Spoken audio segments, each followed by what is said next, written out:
To channel மாமா டுகு hope எல்லோரும் நல்லா இருக்கீங்கன்னு நினைக்கிறேன். இன்றைக்கி வீடியோவில் விநாயகர் சதுர்த்தி செலிப்ரேஷன் பெங்களூரில் எங்களுக்கு எப்படி போச்சுங்கிறது தான் ஷேர் பண்ண போகிறேன். வித்தவுட் டிலே வாங்க வீடியோக்குள்ளே போகலாம்.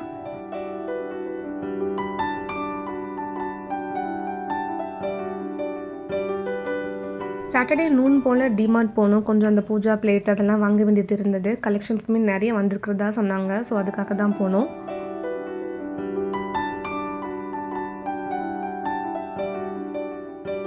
இனி ஃபுல்லுமே ஃபெஸ்டிவல் அக்கேஷன் தான். விநாயகர் சதுர்த்தி, நவராத்திரி, தீபாவளின்னு கண்டினியூஸாக வந்துகிட்டே இருக்குது. ஸோ அதுக்காக அந்த பூஜா ஐட்டம் எல்லாமே ரொம்பவே சேல் போட்டிருக்காங்க. பாதிக்கு பாதி இருந்தது. எல்லாமே வெயிட்டாகவே இருக்குது. ஸோ அதில் எனக்கு 2-3 தேவைப்பட்டது. அது மட்டும் வாங்கியாச்சு.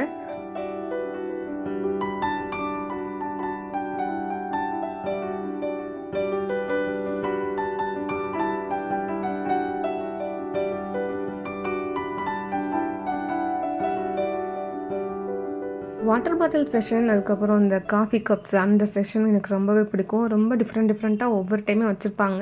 இந்த டைம் கொஞ்சம் கலெக்ஷன் சூப்பராகவே இருந்தது. டிஃப்ரெண்ட்டாக இருந்தது. எல்லாமே டைனியாக இருக்கிற மாதிரி. ஆல்ரெடி வீட்டில் வாட்டர் பாட்டில் நிறைய இருக்கிறதுனால சும்மா பார்த்துட்டு மட்டும் அந்த செஷன் விட்டு வந்தாச்சு. அதுக்கப்புறம் எல்லாருக்குமே டிமார்ட்டில் ஃபேவரட்டான செஷன்னா அந்த டப்பா செஷன் தான். அவ்வளோ சூப்பராக இருக்குது.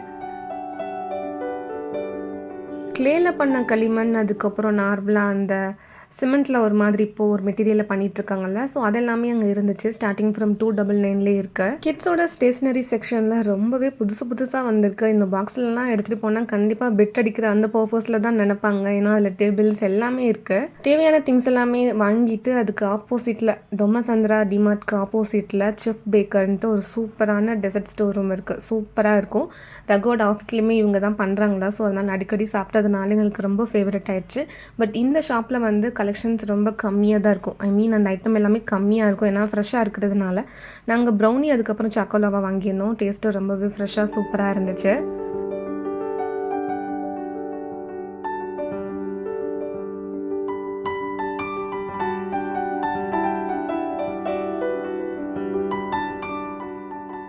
அண்ட் தென் வாங்கிட்டு வந்த திங்ஸ் எல்லாமே ப்ராப்பராக அதோட பிளேஸ் எல்லாம் அரேஞ்ச் பண்ணி வச்சுட்டு சாட்டர்டே போல் கிச்சன் மட்டும் க்ளீன் பண்ணி வச்சோம்.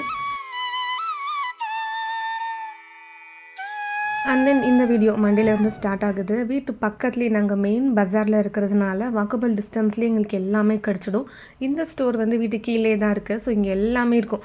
நம்ம அக்சசரிஸ்லேருந்து மேக்கப் ப்ராடக்ட்லேருந்து ரொம்ப பிராண்டாக இருக்கிற எல்லா ஐட்டம் கூட இங்கே இருக்கும். ஸோ இங்கே வந்து விநாயகர் ஸ்டாச்சுலாம் வச்சுருந்தாங்க.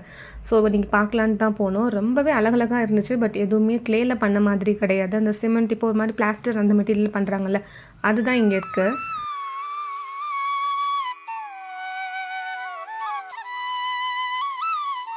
அதில் ஒன்று எங்களுக்கு ரொம்ப பிடிச்சிருந்தது. பட் மண்டே வந்து நல்ல நாள் கிடையாது, வாங்கக்கூடாதுன்னு சொல்லியிருந்தாங்க. ஏன்னா 3 நாள் 5 நாள் அந்த மாதிரி ஸ்டாச்சுவை வீட்டில் வச்சுருக்கணும்ல.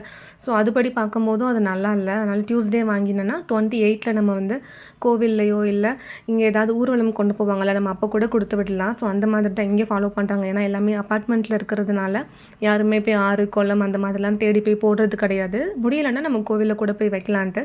ஸோ எங்களுக்கு அதில் ஒரு ஸ்டாச்சு ரொம்ப பிடிச்சிருந்தது. அது மட்டும் பார்த்துட்டு நாளைக்கு வாங்கிக்கலான்ட்டு டியூஸ்டே வாங்கிக்கலான்ட்டு வந்தாச்சு.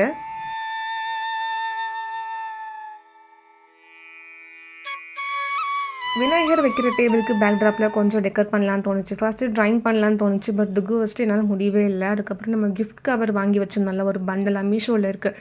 செட் ஆஃப் ஒரு 5 ஷீட் வர்ற மாதிரி. அது இன்னும் 2 இயர்ஸ் கூட யூஸ் பண்ணலாம். அந்தளவுக்கு அதில் ரொம்ப பெரிய ரோலாக தான் இருக்கும். ஸோ அதுவே நான் அந்த கார்ட்போர்ட் ஷீட்டில் ஒட்டிட்டேன்.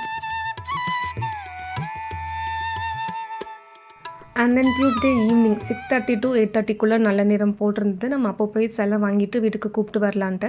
ஸோ போடுறதுக்கு முன்னாடி அந்த பிளேட்டில் வந்து அந்த ஓம் அதெல்லாம் சிம்பிள் மாதிரி போடுவாங்கள்ல, மஞ்சள் குங்குமம் வச்சு அதெல்லாமே வச்சுட்டு அடியில் 2 வெத்தலை பாக்கு, அதுக்கப்புறம் மேலே வந்து அந்த இங்கே அது சோரின்னு எதுவும் சொல்லுவாங்க ஹிந்தியில். அந்த கிளாத்தோட நேம் எனக்கு எக்ஸாக்டாக தெரியல. ரெட் கலரில் இருக்கும். ஸோ அதை வச்சுட்டு அதுக்கப்புறம் நம்ம எங்கே வைக்க போகிறோமோ அந்த டேபிளில் வச்சுட்டு சாமி கும்பிட்டுட்டு அதுக்கப்புறம் போய் வாங்க போனோம். டுகுக்கு இதிலலாம் இப்போ ரொம்ப இன்ட்ரெஸ்ட் ஆகிடுச்சு. எல்லாத்தையுமே அவனே பண்ணணும்னு இன்வால்வாக இருக்கான். ஸோ அவன் தான் பண்ணணுட்டு விட்டாச்சு. லிஃப்ட்டில் போனோன்னே இப்போ ஏதாவது ஒரு பட்டன் அமுக்கி வச்சுறான். அதை திட்டினேன்னா அதனால் கோச்சிட்டா. அதுக்கப்புறம் என்னை சமாதானப்படுத்துறதுக்காக கிஸ் கொடுத்தா. ஆல்ரெடி பார்த்து வச்சிருந்ததுனால எங்களுக்கு வித்தின் 5 மினிட்ஸ்லேயே வாங்கிட்டு வந்தாச்சு. இதேமாரி டுக்கு தான் க்யூட்டா உள்ள கூப்பிட்டு வந்து பூஜைலாம் பண்ணி ஆரத்தி எல்லாமே காமிச்சு, அதுக்கப்புறம் தான் உள்ள கூப்பிட்டு வந்தோம். டே பிஃபோரே அந்த கொண்டக்கடலைலாம் ஊற வச்சிட்டேன்னா மார்னிங் கொஞ்சம் ஈஸியாக இருக்கும்ல. அது அப்போ தான் சீக்கிரமாகவே குக் ஆகும். ஸோ அதையுமே பண்ணிவிட்டு அருகம்புல் ஈஸியாக கிடச்சிது. எருக்கம்பூ வந்து மாலை மாதிரி இங்கே கிடைக்கல. உதிரி பூவாக தான் கிடச்சிது. இது ரூ. 20க்கே ரொம்ப நிறையவே கொடுத்துருந்தாங்க. சின்ன ஸ்டாச்சு தான், பட் பூ நிறைய இருந்ததுன்ட்டு 2 நாள் வச்சு அந்த மாதிரி தான் போட்டேன். ஏன்னா 3 நாளுமே நம்ம பூஜை அந்த மாதிரி பண்ணுவோம்ல. ஸோ அதுக்காக. நெக்ஸ்ட் டே மார்னிங் கொஞ்சம் ஏர்லியலாகவே எந்திரிச்சிட்டேன். டுகு எந்திரிக்கிறதுக்கு முன்னாடி எந்திரிச்சு கொஞ்சம் பண்ணேன்னா கொஞ்சம் வேலை சீக்கிரமாக முடியும். இல்லைனா அவனும் அங்கிட்டு இங்கிட்டு ஏதாவது டிஸ்டர்ப் பண்ணிகிட்டு இருப்பான்னு நினச்சேன். பட் அவனும் கூடவே எந்திரிச்சிட்டான். ரகு தான் அவனை ரெடி பண்ணிட்டு இருந்தாங்க. அதுக்குள்ளே நான் அந்த ப்ரெப் ஒர்க்கெல்லாம் இருக்குல்ல, பிரசாதம் அதெல்லாம் பண்ணலான்ட்டு ஸ்டார்ட் பண்ணிட்டேன். ஃபர்ஸ்ட் மஞ்சளில் பிள்ளையார் பிடிச்சி வச்சுட்டு அதுக்கப்புறம் கோலம் போட்டுட்டு ரிமைனிங் இருந்த ஒர்க் எல்லாமே பார்த்துட்டு இருந்தேன். ட்ரெடிஷ்னலாக இருக்கட்டுமேன்ட்டு இந்த சாரீ தான் வியர் பண்ணியிருக்கேன். இதோட ப்ளவுஸ் ஃபிட்டிங் எனக்கு சரியாகவே இல்லைங்க. பெங்களூரில் ஸ்டிச் பண்ணது. ரேட் வெறும் ப்ளைன் ப்ளவுஸ்க்கு 800 சார்ஜ் பண்ணுறாங்க. ரொம்ப அதிகமாக தான் இருக்குது. பட் ஃபிட்டிங் வந்து ஓகேவாக இருக்குது. பட் பேக் நெக் வந்து ரொம்ப டீப்பாக இருக்குது. எனக்கு கம்ஃபர்டபுளாகவே இல்லை. சரி வியர் பண்ணிட்டோமே, இன்னும் போய் சேஞ்ச் பண்ணால் லேட் ஆகும்ட்டு நான் அதிலேயே தான் பண்ணிகிட்டு இருந்தேன்.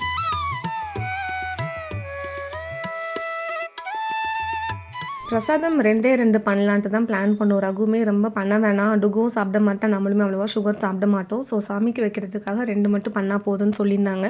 அதனால் கொழுக்கட்டை அதுக்கப்புறம் கொண்டக்கடலை மட்டும்தான் பண்ணினேன். கொழுக்கட்டையோட உள்ள ஸ்டஃபிங்கில் coconut country sugar ghee add பண்ணி அது பண்ணியாச்சு. இன்னொன்று கொஞ்சம் டிஃப்ரெண்ட்டாக பண்ணலாமேன்ட்டு அந்த ட்ராகன் ஃப்ரூட் இருந்தது. ஸோ அதை நல்லா ஃபைன் சாப் பண்ணிவிட்டு அதில் இருக்கிற எசன்ஸ் மட்டும் எடுத்து அதையுமே அந்த கொழுக்கட்டை மாவில் மிக்ஸ் பண்ணி ரொம்பவே சூப்பராக இருந்தது. நீங்கள் ட்ரை பண்ணலன்னா ட்ரை பண்ணி பாருங்கள். ஒன்று சாப்பிட்டாலே ரொம்ப ஹெவியாக இருக்கிற மாதிரி இருந்தது. ஐ மீன் ரொம்ப ரிச்சாக இருக்கிற மாதிரி இருந்தது.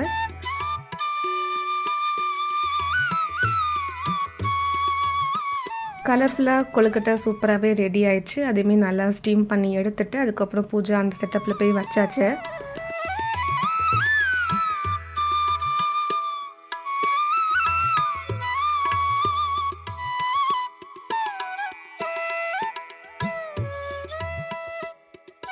இங்கே எங்களுக்கு கிடைச்ச சில திங்ஸ் வச்சு சூப்பராக டெக்கர்லாம் பண்ணிவிட்டு நம்ம வாங்கிட்டு வந்த விநாயகருமே அதில் சென்டராக வச்சாச்சு. இதில் கூடவே பூணூல் வந்து போடணும்.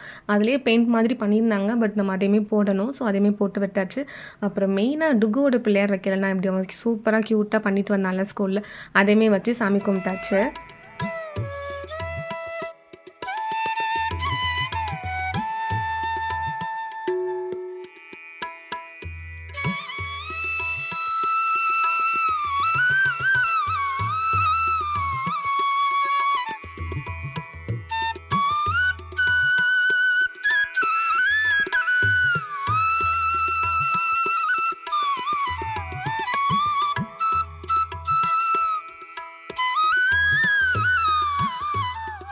குயிக்காக அந்த சாரியோட லுக் பார்த்துடலாம். ரொம்பவே சிம்பிளாக தான் ஸ்டிச் பண்ணியிருக்காங்க. பட் பெங்களூரில் வந்து இந்த மாதிரி ப்ளவுஸ்க்கு எல்லாமே ரொம்ப காஸ்ட்லி. சரி இதுக்கப்புறம் இங்கே ஸ்டிச்சே பண்ணக்கூடாதுன்னு நான் ஃபிக்ஸ் பண்ணிட்டேன். ஏன்னா ரொம்ப டீப்பாக வச்சு தான் இங்கே எல்லாருமே ஸ்டிச் பண்ணிகிட்ருக்காங்க. அண்ட் தென் கோவிலுக்கு கிளம்பியாச்சு. இது ஈவினிங் போல் கிளம்பணும். பெங்களூர் ஹெச்எஸ்ஆர் லேஅவுட்டில் இருக்கிற வரசித்தி விநாயகர் டெம்பிள்.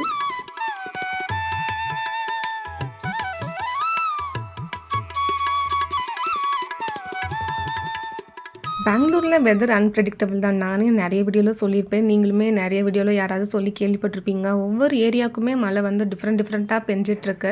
ஸோ இங்கேயுமே அப்படி தான். ஒரு வழியாக கோவிலுக்குமே ஒரு வித்தின் ஒரு 20 மினிட்ஸ் அந்த டிஸ்டன்ஸ்லாம் இருக்குது. பட் டிராஃபிக் இருக்கிறதுனால நமக்கு கொஞ்சம் ரொம்ப டைம் எடுக்கும். கோவிலுக்குள்ளே என்ட்ரு ஆகும்போதே சூப்பராக இருந்தது. இங்கே நிறைய டிஃப்ரெண்ட் செக்ஷனில் இருக்குது. விநாயகர் டெம்பிளாக இருந்தாலுமே அந்த நாகர் அந்த புத்துலாம் இருக்குல்ல, அதெல்லாமே இருந்துச்சு. சிவன் ஸ்டாச்சு, ஆஞ்சநேயர்னு எல்லாமே சேர்ந்த ஒரு கோவிலாக தான் இது இருக்குது. இது ஒரு பிரான்ச் தான். இங்கே ட்ரஸ்ட் மூலிமா இந்த கோவில் நடத்திட்டுருக்காங்க. இதே மாதிரி வரசித்தின்ட்டு நிறைய பிரான்ச்சஸ் நிறைய ஏரியாலையுமே இருக்குது. இது வந்து ஹெச்எஸ்ஆர் லேஅவுட்டில் இருக்குது.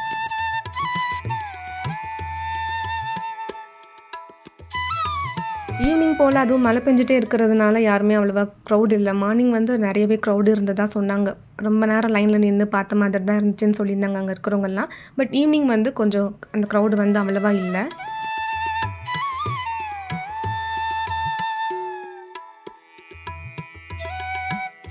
அண்ட் தென் நாங்கள் ஏதோ பஜனை ஏதோ மாதிரி கண்டக்ட் பண்ண போகிறோன்னு சொல்லியிருந்தாங்க. ஸோ பிரசாதம் வாங்கிட்டு இந்த சேர்லாம் அரேஞ்ச் பண்ணியிருந்தாங்க. அங்கே போய் உட்காருங்க ஸ்டார்ட் பண்ணிடுவாங்கன்ட்டு. பட் ரொம்ப டைம் எடுத்தது. எங்களுக்கு அடுத்து வீட்டுக்கு போகவும் டிராஃபிக்கெல்லாம் கடந்து போகிறதுக்கு நைட் ஆகிடும்ன்ட்டு பக்கத்துலேயே ஒரு பார்க் இருக்குது. இந்த கோவிலுக்கும் இந்த பார்க்குக்கும் ஒரே ஒரு வால் மட்டும்தான் அந்த ஊடால இருக்கும். ஸோ அங்கே வந்து டிகு கொஞ்சம் நேரம் விளையாட வச்சோம். அதுக்குள்ளே மழை வர ஸ்டார்ட் ஆயிடுச்சு. ஸோ ஒரு 10 மினிட்ஸ் போல் அங்கே இருந்துட்டு அப்புறம் ஆட்டோ புக் பண்ணி அங்கேருந்து கிளம்பியாச்சு. ஸோ ஓவராலாக இந்த விநாயகர் சதுர்த்தி எங்களுக்கு இப்படி தான் போச்சு. பட் ஹைதராபாத் கம்பேர் பண்ணும்போது இங்கே ரொம்பவே கம்மியாக இருக்கிற மாதிரி இருந்தது. அங்கெல்லாம் 3 lakhs 5 lakhsன்னு செலவு பண்ணி ஒவ்வொரு ஏரியாவுக்குமே வச்சுருப்பாங்க. நம்மளோட பழைய யூடியூப் வீடியோவில் பார்த்துருந்தீங்கன்னா உங்களுக்கு தெரிஞ்சிருக்கும். ஹோப் இந்த வீடியோ பிடிச்சிருக்கும்னு நினைக்கிறேன். இதோட முடிச்சுக்கிறேன். நம்ம நெக்ஸ்ட் வீடியோவில் மீட் பண்ணலாம். தேங்க்யூ.